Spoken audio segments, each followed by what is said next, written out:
So today I'll be giving a update on crime and community engagements. And Chief Navala, who is over the Office of Constitutional Policing for the Chicago Police Department, will come in with a more detailed update on community engagement. Then we have the president and CEO of YMCA, Metropolitan Chicago, Dory McWhorter, will speak. And then Kanikia Howell, Executive Director of Southside YMCA, this one here, will speak. And then I'll come back just for a few questions from each of you. I want to start with a... Sorry, real quick, the mic is off. Sure. Turn the mic up. Mic check. 1 2 1 2. Profiles and Courage. It's a series we have on social media that highlights the brave and courageous work of our Chicago police officers. The Superintendent's Award of Valor is an award that is granted to sworn members of the department who act in an outstanding, brave, and heroic way in which the member has demonstrated in great degree the characteristics of selflessness, personal courage, and devotion to duty. The Superintendent's Blue Star Award is granted to any sworn member who has been seriously injured, critically or fatally injured while in the performance of their duties. And on July 5th, Deputy Chief Patrina Wines and Sergeant Lisowski responded to an assist call resulting from an unruly crowd which formed subsequent to officers effecting the arrest. Upon arrival, Deputy Chief Wines and Sergeant Lisowski exited their vehicle and immediately engaged in efforts to disperse the crowd that now surrounded the arresting officers. As the crowd was beginning to slowly disperse, an offender emerged, displayed a handgun, and discharged it recklessly several times in the direction of the crowd and the officers. One round discharged by this offender struck Deputy Chief Wines in the left foot, and another round struck Sergeant Lisowski in the left upper leg. Given the chaotic nature of the street disturbance, the armed offender was subsequently able to use the crowd to make good his escape at the time.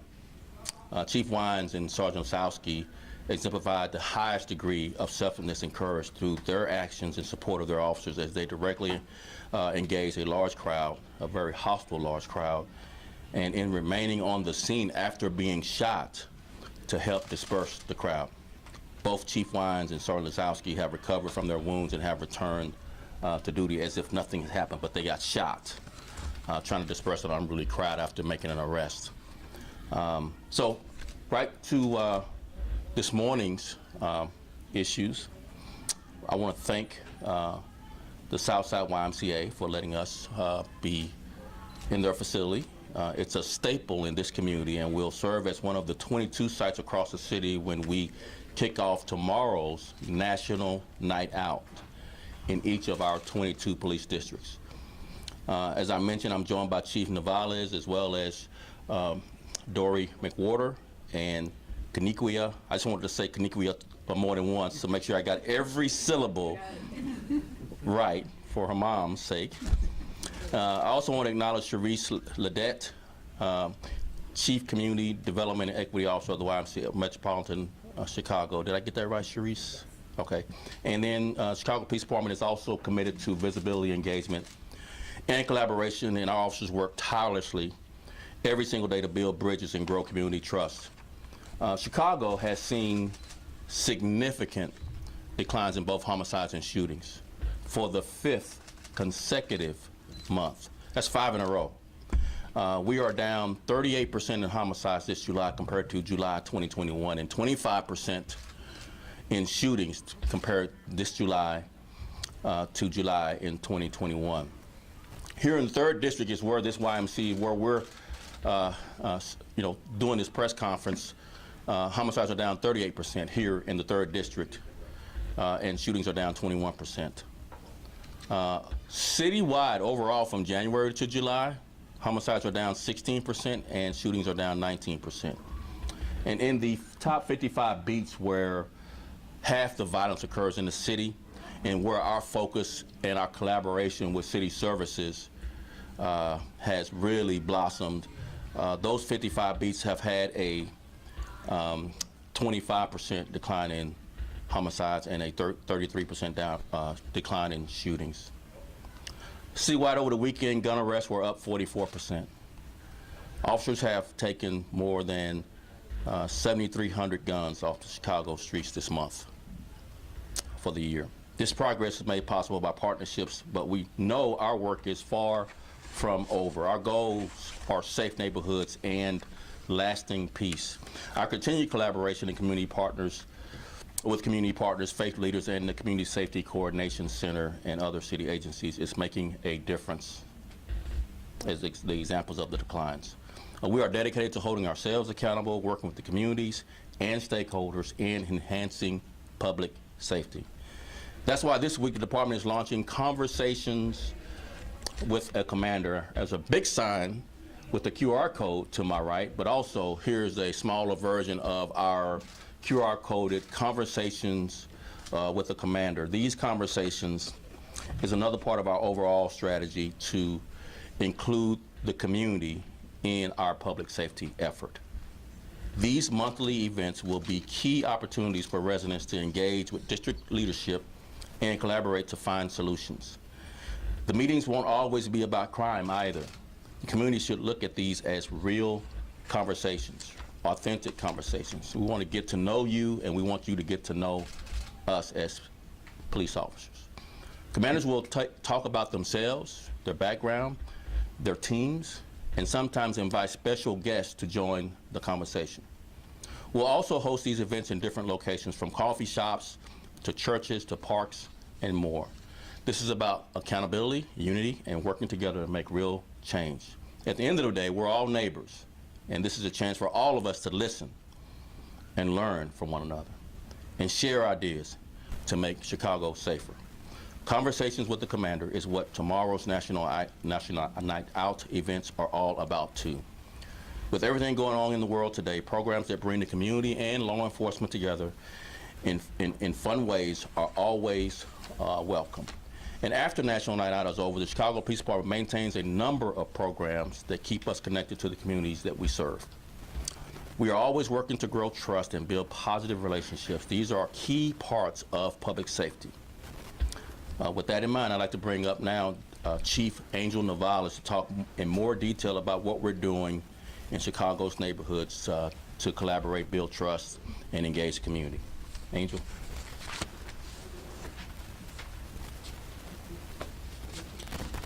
Thank you, Superintendent, and thanks to the City of Chicago for allowing me to serve. I also want to thank all the people in all of Chicago's neighborhoods, like the folks here at the YMCA who work hard to make their neighborhoods a good place to be. And I also want to thank all the city services, city workers, firefighters, police officers who work very, very hard to make the city the safest it could be. And I want to remind the good folks of the City of Chicago that we remain steadfast in our commitment to build community trust. This summer, we've continued our whole of government approach effort to address violence with the same vigor and attention we've afforded the pandemic. We've partnered with the CSCC to ensure street outreach is available in areas where gang conflicts exist and identify resources to help those in need, similar to what the YMCA does here. As Superintendent Brown mentioned, the Conversations with the Commander series was developed and is an opportunity for community members to have that face-to-face contact with their district commanders. District commanders are incredibly important. They create the district strategic plans that not only address crime, but also address the concerns of the community. All year, the Chicago Police Department has continued in its pursuit to create community engagements that not only help us build friendships and relationships, but allow us to grow together as members of this wonderful city. I would like to share some of those efforts today. In the month of July, the Chicago Police Department has hosted or co-hosted and participated in a total of 1,137 community engagements. Of those, 51 were affinity engagement, that's reaching out to those fringe communities to bring them into the fold. 60 giving opportunities, these are opportunities to pass out food, clothing to help folks. 67 domestic violence informational and awareness outreach, 101 senior engagements, 532 youth engagements, an additional 326 others. Those are like your DAC meetings, your beat meetings.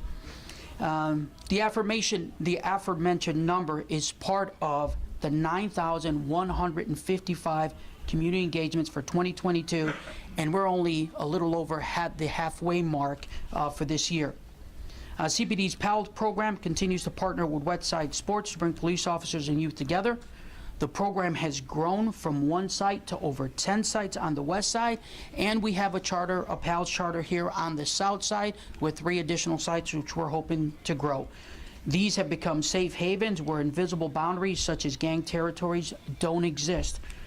This weekend I had the honor to throw out the first pitch at their championship game held at Columbus Park, and I had the pleasure to see a young man muster up the courage, stand in front of the microphone, share his talent, and sing the national anthem for his peers. I want to thank Stephanie Marquardt and her team for their hard work. I also want to thank them for the joy that they bring to our police officers who have the opportunity to participate. Earlier last month, Superintendent introduced me to members of Beyond the Ball, a relationship he brought from his home state of Texas. This month, Beyond the Ball came to Chicago and partnered with CPD and other stakeholders to host a 3-day sneaker lab with 30 of Chicago's youth from the South Side. The Sneaker Lab teaches young people valuable skills such as leadership, entrepreneurship, and financial skills. Police officers participate in peace circles with the youth. Each was part of 6 teams that designed a sneaker that illustrated the serious issues that young people face today. Youth apply their passion of creativity to design and present the finished shoe design to a panel of judges. Lastly, in closing, we want to invite every person in the city to attend their local district national night out, to participate in their local beat meeting, become a community ambassador or beat facilitator, join us in conversation with the commanders, and take advantage of all the avenues afforded to submit information on crime and community concerns. And lastly, if serving and protecting calls to you, I humbly ask you to come join us at any of our recruitment engagements, sign on that line, and become a member of the Chicago Police Department. We're hiring. With that being said, thank you very much. Sir? Then we're going to bring up Ms. McWhorter, President and CEO. Oh, Kaniqua is going to go first. Thank you. My mother will be very proud. Good morning. I am Kaniqua Howell, and I have the pleasure of being the Executive Director of the incomparable Southside YMCA. First and foremost, I would like to welcome you all here. At the Southside Y, it's always our goal to make sure that everyone that enters through the doors of our facility feel like they just entered another dimension of their home. So with that being said, welcome home. I am pleased today to be joined by my YMCA of Metro Chicago colleagues, our President and CEO, Dory McWhorter, Chief Development and Equity Officer, Sharice Ledette. Thank you to Superintendent Brown, Chief Navalis, and Commander Watson for coming to the Southside YMCA this morning. Thank you to the Chicago Police Department for your continued partnership with the YMCA to advance our shared focus on the safety and wellness of the communities we serve. We are pleased to partner with CPD on a National Night Out event here at the Southside Y. Initiatives such as National Night Out are critically important to the YMCA of Metro Chicago, including the Southside Y, for youth and community development, building neighborhood camaraderie, and strengthening the relationships between our neighbors and law enforcement. Tomorrow afternoon, from 4 p.m. to 7 p.m., we invite all members of our community to join us for this event. Join us for entertainment and food, and to connect with your neighbors and members of the CPD's 3rd District. Thank you again to Superintendent Brown, Chief Navalis, Commander Watson, and my YMCA colleagues for being here today. On behalf of the YMCA of Metropolitan Chicago, we look forward to this continued partnership and to working together to strengthen our communities. Without further ado, I will officially bring up our President and CEO, Ms. Dory McWhorter. Good job. Thank you, Ms. Kaniqua. I call her Kenny. And this is Kenny's house, so we're all very lucky to be in your presence, Kenny, today. And I love this Kenny-sized mic, too. This is perfect. This is perfect. So, as Kenny said, I'm Dory McWhorter. I'm the President and CEO of the YMCA of Metropolitan Chicago. And we're so grateful to have Superintendent Brown here. I really want to do the Vanna White thing right when I was standing right there for you. Chief Navalis, Commander Watson, and the entire Chicago Police Department. And, of course, Ms. Kenny and my colleague, Sharice. So as Kenny mentioned, partnerships like the one between the YMCA of Metropolitan Chicago and the Chicago Police Department are incredibly important to the communities we serve. Evidence shows that when there is a YMCA in a community, rates of violence in that area are lower than they would be otherwise. During summer breaks, on weekends and before and after school, YMCAs provide a place for youth and adults to be themselves and to engage in their communities, to make friends, learn new skills, do homework, play a pickup game, or just hang out in a safe place like Kenny's house. So in fact, as we've mentioned several times this morning, that we created a new role to ensure that community safety is prioritized. So Sharice Ledette, wait, Sharice.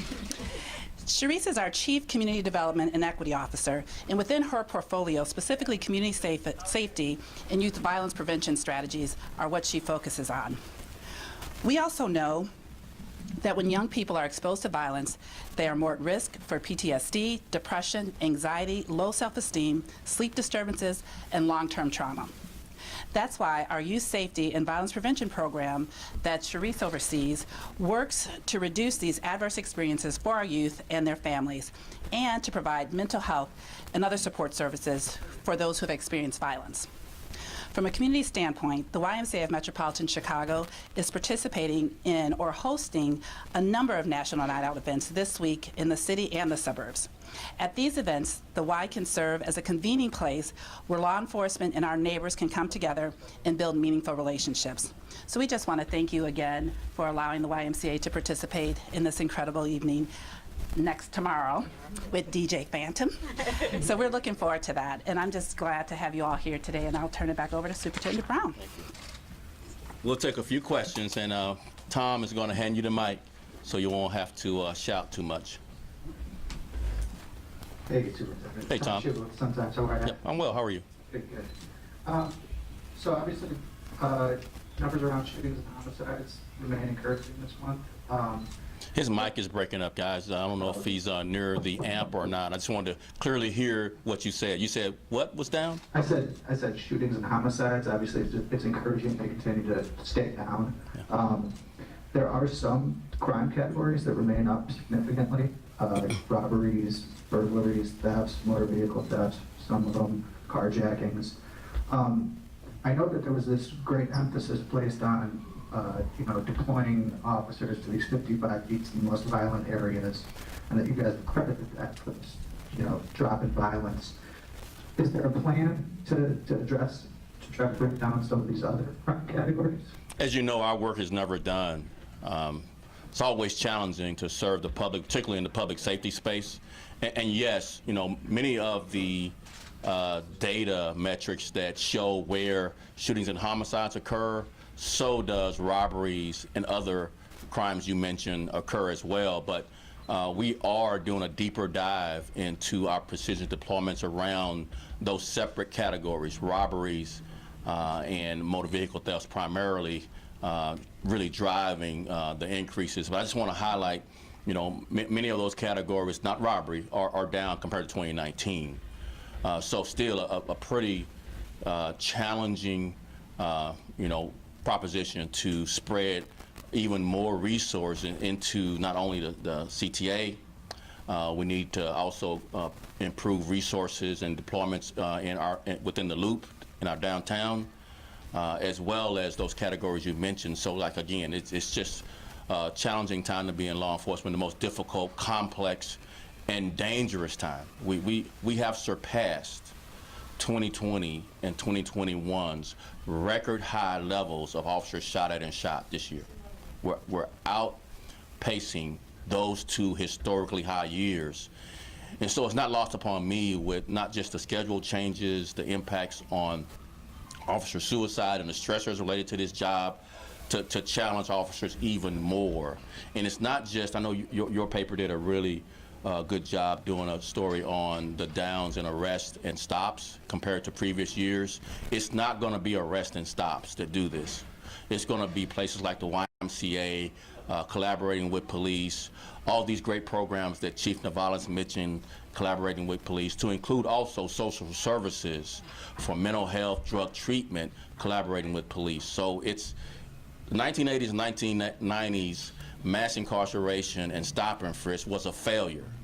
And if we go back to that for a short-term fix that likely still won't reduce violence, because we're in a gun violence epidemic in this country, we're awash in guns, we need continued legislation federally and at the state levels that restrict and cause real consequences for people who illegally possess and use a gun to hurt others, to partner with us in law enforcement. We're on the front lines. We're risking our lives every day, and it's risking our lives at higher levels than have been in the past. So just to focus on arrest and stops is really short-sighted and likely not to make us any safer.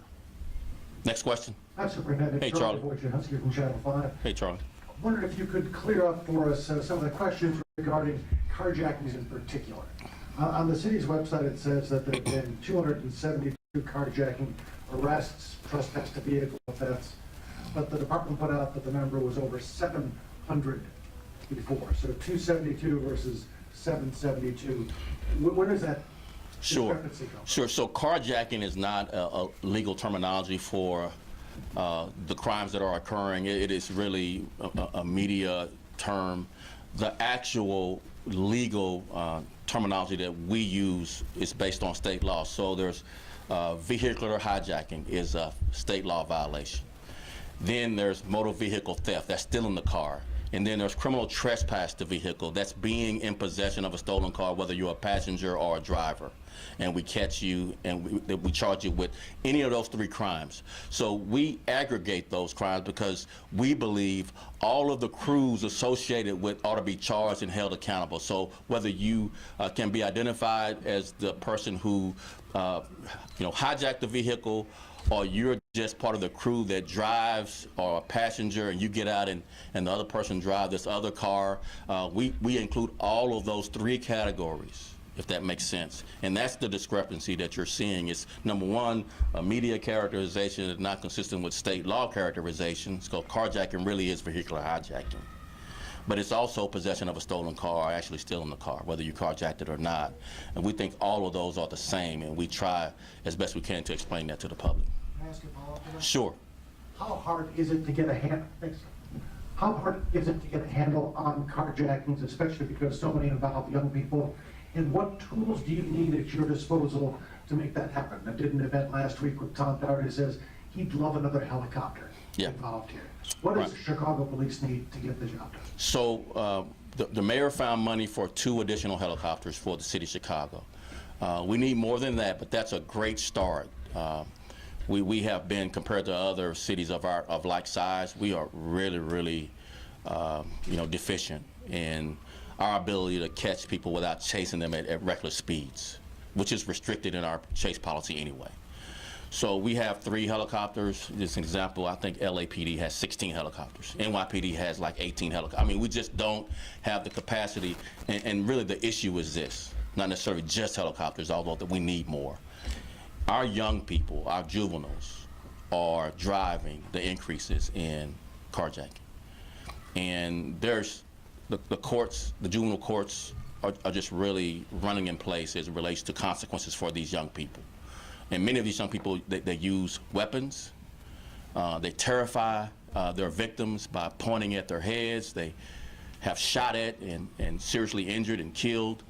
And there's just not a consequence for our juveniles when they go through the court system. The officers are doing their job. They're arresting young people. Regardless of age, our officers are going to hold you accountable.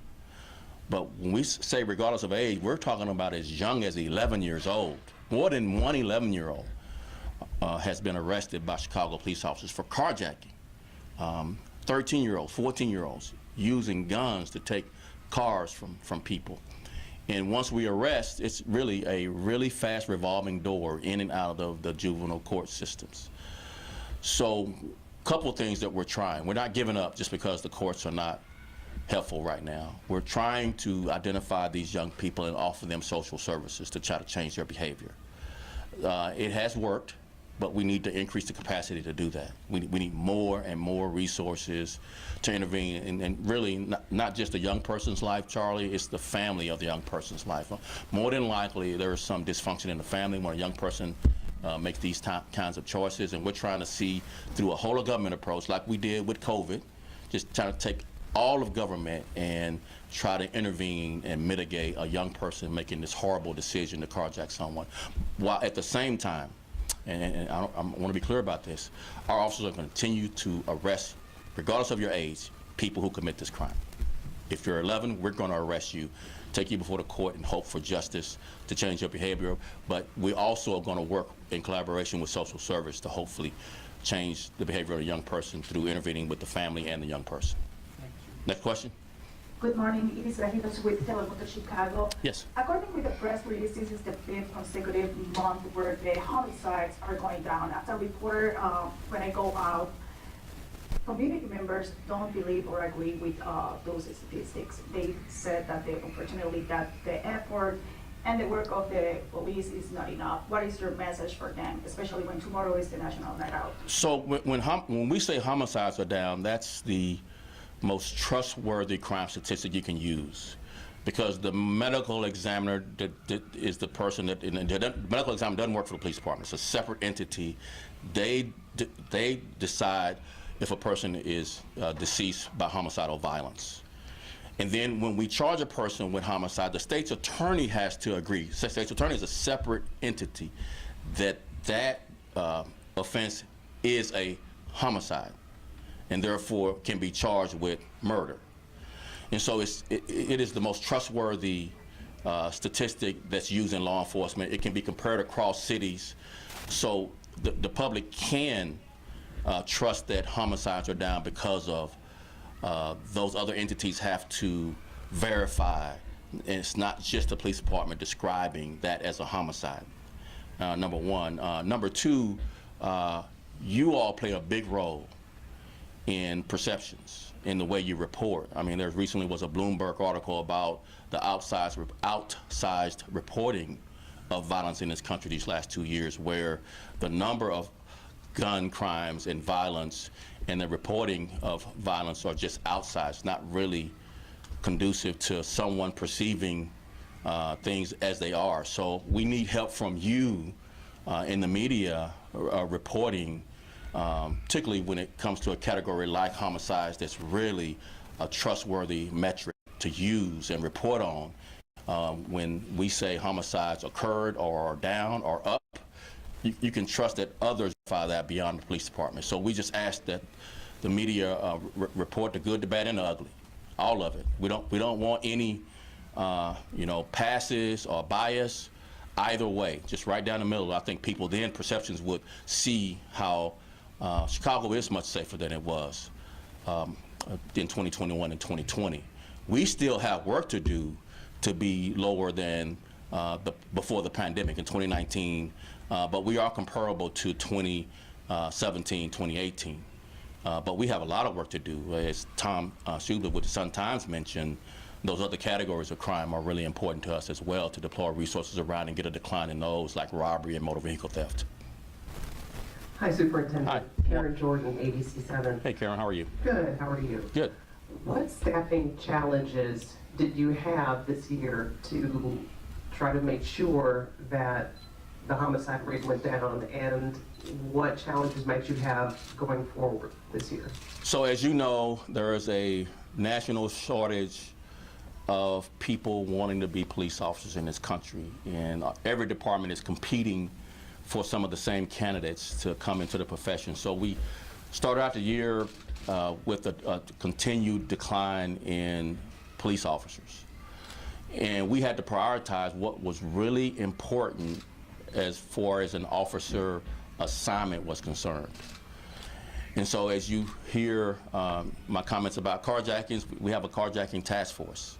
So that's a priority for us. We have obviously patrol beat assignments for our officers. I would argue that's the highest priority, is to try to cover all our beats.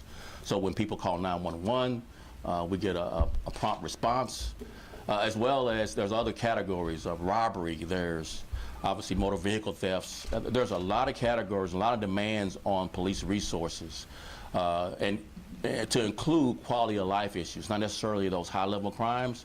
There are some quality of life issues that require additional police resources. And so we're having our best 3 months, these last 3 months of police recruiting. We have 409 new recruits in the academy so far this year. The last 3 recruiting classes were 80 new recruits, 93 new recruits, and 99 new recruits. That's our best monthly in several years. We just have to continue that for the rest of this year into the first quarter of next year before new vacancies occur based on retirements and other people leaving through attrition. So the challenges are the vacancies, as well as the demands of more officers across our neighborhoods, in our business community, in our retail corridors, on our CTA, and in specialized units that focus on some of the challenges as it relates to carjackings. So multifaceted, very complex, but if we collaborate with others, and if we see a need from a social service standpoint, let's not try to solve it with policing. In other words, if you think about mental health challenges, that's not a policing solution. You think about someone in possession of a personal use of drugs that's really addicted to drugs. That's drug treatment as a solution, not necessarily being arrested.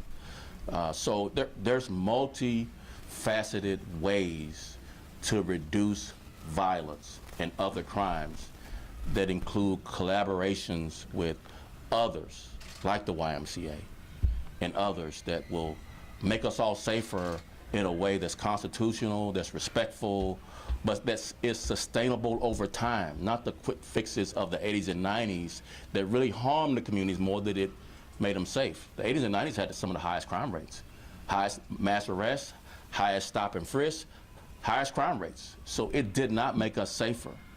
Let's not keep trying what didn't work, even though it might make us feel good. It wasn't sustainable. It didn't make us safer. Let's continue down the road of collaborating with others so that we all can be safer in our communities. Any more community? One last follow-up? Yeah, Tom? Yeah, so you just mentioned the, figuring out what to do with the CTA staffing. I think it was in March when you and CTA President and the Mayor came out and, they announced these kind of additional plans of how to bolster security. Right. Since then, there's just been 10 officers added to the 2 transit.